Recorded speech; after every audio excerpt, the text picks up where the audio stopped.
All right, so I know I'm on the BBT 609, but like this is an actual fan of my videos. Like, Big fan. I never knew I had a big fan base until like now.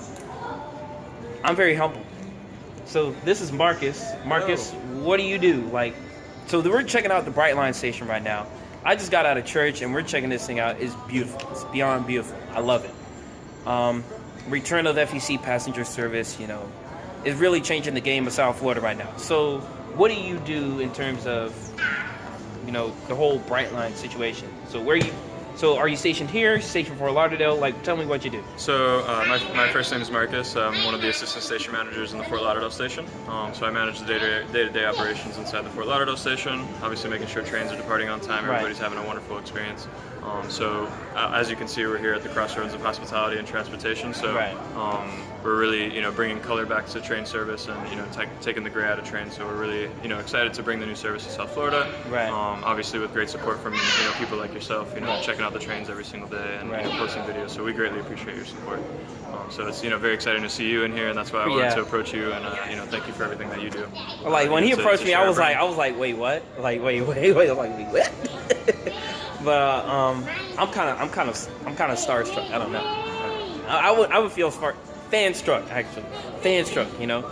So with the whole Brightline thing now, of course, Brightline came with some scrutiny recently with the whole train horns. And I understand that train horns won't be going in for maybe 4 to 6 months. Okay. So is there anything that Brightline engineers or crews that are doing to kind of maybe shorten their blast a little bit less in the nighttime or anything like that? I mean, kind of like with the train, like with Florida East Coast Railway, the freight trains, they kind of do shorter blasts during the night than in the daytime. Okay.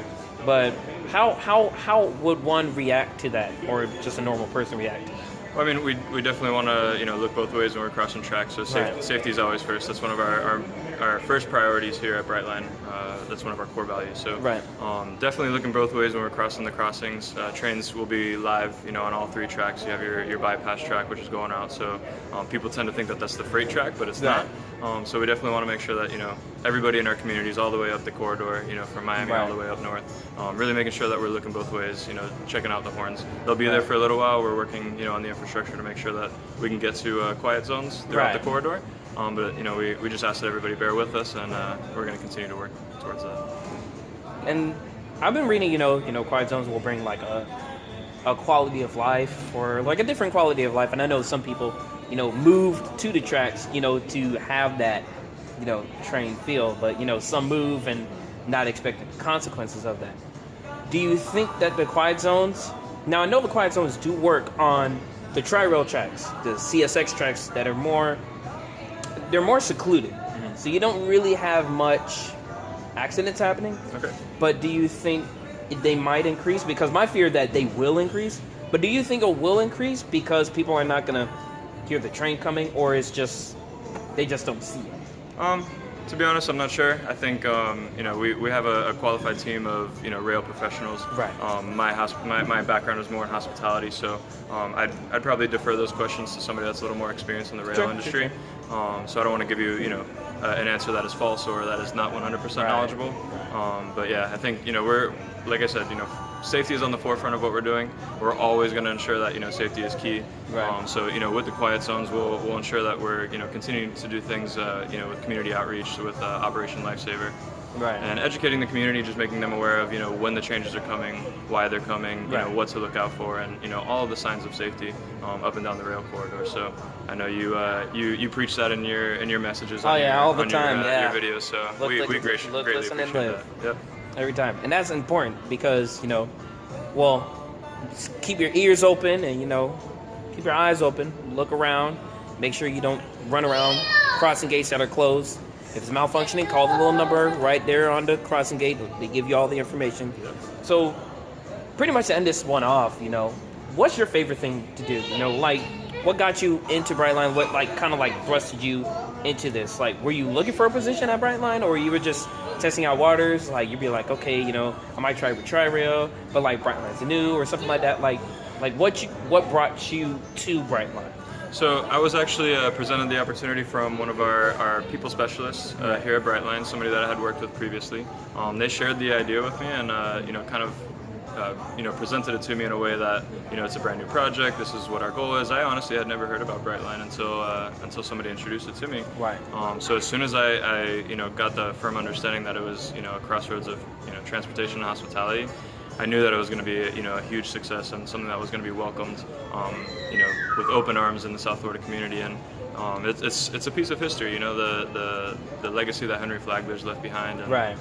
To be a part of that, deep-rooted history in Fort Lauderdale and West Palm Beach was definitely something that I wanted to be a part of, both professionally, personally, and I see the sky's the limit for us, right. across the country, throughout the state of Florida. So I'm really, invested into the success of this business and the future of this business, and also with the community, just to be able right. to say that, I was involved in that, we were involved in something that changed the community of South Florida. Right. That is a huge honor for me. And that's right. why I wanted to be a part of Brightline. So with Brightline going the way it's going, do you see Brightline not only to just Orlando, but having other stations along, not just South Florida, Miami, West Palm, Fort Lauderdale, but also like cities like Stewart, who actually was opposing the train the entire time. Okay. Like places like Stewart, Fort Pierce, Melbourne, Vero Beach area. Do you see Brightline moving as far as the entire East Coast? So, right now we have our phase 1 of our project. So as right. you know, we're going between West Palm Beach and Miami. Phase 2, which we're going to be rolling out by 2020, will be all the way to Orlando. Right. From there, we have anticipation that, many large city hubs will be, looking to replicate this type of system. And I think it will be, strongly implemented across the country outside of Florida. Nice. And then obviously, looking to further expand past Orlando. So right. we'll see what happens when we get there. Now they were saying, I had some people saying, would this put Tri-Rail out of business? Would this put Amtrak out of business? And and I tell people, Tri-Rail is more, for people in local areas. Okay. Brightline is more. It's like a shuttle in a way. What do you have to say on that? So I think that we're at a point where our business complements their business, right? We're not in this business to put anybody else out of business. We're no competition. Exactly. So they provide a service, and so do we, and our service is a little bit different. Right. So we feel that we have positioned ourselves competitively, that they have positioned themselves competitively as well. We look forward to transporting passengers on an express basis. Right. Getting people in between their major city hubs, and doing it in style. Right. So we don't.